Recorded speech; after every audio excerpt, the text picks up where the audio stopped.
ফের ধসের ঘটনা ঘিরে আতঙ্ক ছড়ালো এলাকায়। শুক্রবার সকালে রানীগঞ্জের এগারা গ্রামের বাদামবাগান এলাকায় আচমকা মাটি ধসে যায়। ধসের একদিকে রয়েছে একটি বেসরকারি স্কুল, অন্যদিকে রয়েছে বাগান ও শিশুদের খেলার মাঠ। ফলে ধস আরও বাড়লে আশপাশের এলাকায় সমস্যা তৈরি হতে পারে বলে আশঙ্কা করছেন স্থানীয় বাসিন্দারা।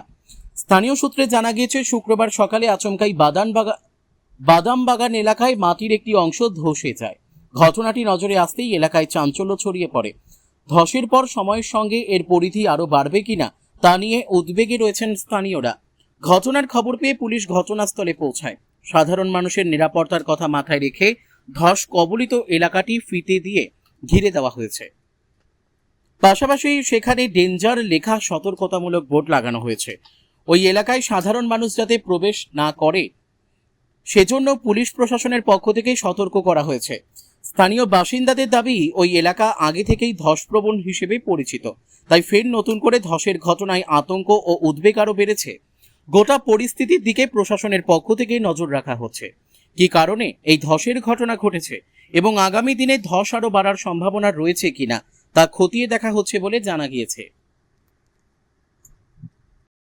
ওখানে আমরা গেছিলাম, দেখলাম ধস নেমেছে।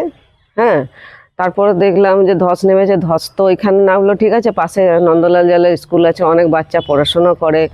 হ্যাঁ, গায়ে বাছুর, বাচ্চারা খেলাধুলা করে, মাঠও আছে। তো এই বিষয়ে প্রশাসনকে অনুরোধ করব, ওনারা যেন এই বিষয়টা দেখে। মানে স্কুল তো পাশেই রয়েছে, একদম ধস যেখানে হয়েছে, এবং যদি ধস বাড়তে থাকে তাহলে ওটাও ধসবে। হ্যাঁ, ওটাও ধসবে, কারণ আমরা ছোটবেলা থেকে জানি যে এটা ধসেরই জায়গা। এটা স্কুলটা করেছে যে ওটা ওইখানটাও ধসবে না, এটা কোনো গ্যারান্টি নেই, ওটাও ধসতে পারে। প্রশাসনকে জানাবেন যে তাড়াতাড়ি দ্রুত ব্যবস্থা। হ্যাঁ, আমরা প্রশাসনকে অনুরোধ করছি যেন তাড়াতাড়ি দ্রুত ব্যবস্থা করে। আর ওই যেখানে ধস হয়েছে দেখছি পুলিশ প্রশাসনের পক্ষ থেকে একটা ডেঞ্জার জোনের বোর্ড লাগানো হয়েছে যাতে দুর্ঘটনা আর কোনো না ঘটে। আর সেক্ষেত্রে এখন পর্যন্ত আপনাদের তরফ থেকে কি ব্যবস্থা নেওয়া হচ্ছে? আমরা দেখছি যে ওটার জন্য কি ব্যবস্থা করা যায়। প্রশাসন তো লাগিয়েছে, কিন্তু তাও আমরা একটু টেনশনের মধ্যেই আছি, কেন ওটা স্কুলটা আছে। কি মনে করছেন কি কারণে হতে পারে? ওই প্রবল বৃষ্টির জন্য? না, নিচে পুরো ফোড়া আছে নিচে। হ্যাঁ, বৃষ্টির জন্য এটা হয়েছে। আর নিচে আর অন্যদিকে হ্যাঁ, এটা তো মানে কি বলে, এই জায়গাটা তো আমাদের ইয়ে নেই, ওটা ধসেরই জায়গা আছে, কিন্তু অনেক মহাবীরের জায়গা যেটা বলে, ওটা তো কিছু আমরা যখন ছোটবেলায় ছিলাম তখন অনেক বড় ধস হয়েছিল। ওইখান থেকে অনেক মানুষকে ওইখানে ধস ইয়ে করে মানুষকে খোঁজানো হয়েছিল যে মানুষগুলো কোথায় আছে।